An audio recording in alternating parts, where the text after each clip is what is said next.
Yo, what's up sa inyo tanan mga chuy? Before magpadayon na itong video, ayaw mo kalimut like and share and subscribe. Nga karon mga chuy na ate client nga gikan pag ini siya og Germany. Nga ang piece nga iyahang gipatato sa tuwa mga chuy kay iyahag gyud sariling hilig. Dikit kayo ni sir ang iyahang mga tato sa iyahang pagbike mga chuy. Mo nang halos tato niya puro mga parts sa bike or mga bicycle. Mo nang atuwa din gi-align mga chuy niya, atuwa din na siyang stencil. Kinahanglan gyud kayo na ma-align na to ang design sa client mga chino kay para makuha gid nato kung asa nga parte ang gusto gid sa to ang client para mas satisfied gid sila og maayo sa to ang work. Bali dili lang po ni duha ka design iyang gipatato mga chuy kay upat ka design gid ang iyang gipatato sa isa ka beses lang nga session sa to ang mga chuy. Mao nang nagpa-book dayon si sir sa to ang mga chuy kay daghan pa kay siya gusto ma-travel karon nga panahon, so ato adang gikamada para dili siya malate siya mga travels sa Philippines.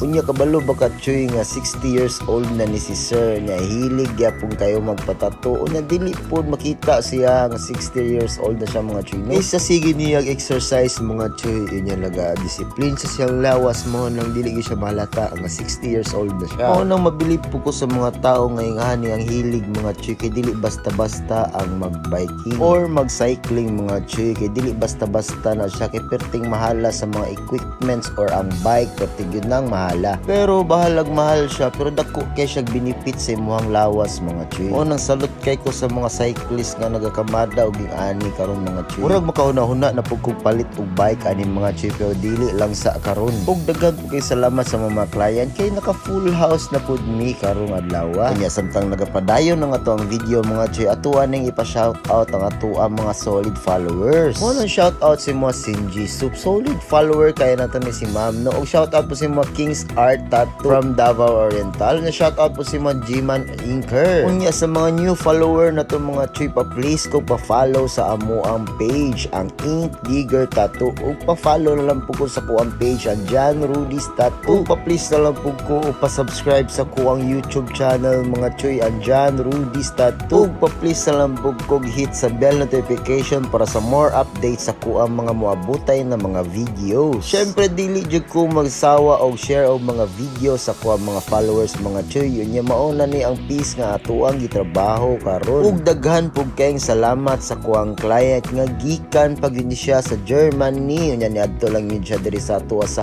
Ink Digger Tattoo para magpatato sa ato mga chuy. Ug suroy na mo sa shop na ara ni located sa Rizal Street, Davao City. Ug aduna pud mi branch sa Damosa, Davao City ug sa Siargao Island. Nya diri na lang ko tubat ang video. Daghang salamat.